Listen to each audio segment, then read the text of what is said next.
हमने कल हल्फ क्यों नहीं उठाया?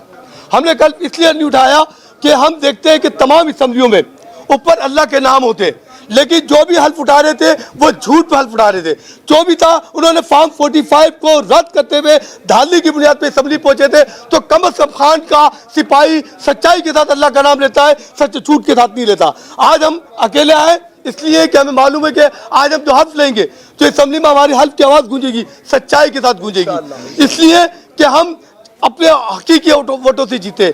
असम्बलियों में वफाकी असम्बली हो या सिंध असम्बली हो, आज भी हमारे बहुत से साथी हैं जिनको फॉर्म 45 मिल चुका है, लेकिन इसके बावजूद उनको शिकस्त दे दी गई। जैसे कि मेरे किमाड़ी में शाना जुदून साहब, उनको फॉर्म 45, 48 सब कुछ मिला, लेकिन उनको शिकस्त दे दी गई। इसी तरह मेरे जो है भाई थे डॉक्टर सईद आफरीदी साहब, उन्होंने फतह हासिल कर ली 119 से, लेकिन उनको शिकस्त दे दी गई। इसी तरह शुजात हुसैन एडवोकेट किमाड़ी से लड़े 243 से, उन्होंने 45 के फार्म के तहत उनकी 9000 की लीड थी, लेकिन उनको शिकस्त दे दी गई। इसी तरह हमारे दवा खान साबिर भाई, जिनकी लीड इंतहा से ज्यादा थी, जो 28,000 से जीत रहे थे, लेकिन उनको जबरदस्ती हरा दिया गया। इसी तरह हमारे हलीम आदिल भाई, वो हम जीत रहे थे, उनको भी हरा दिया गया।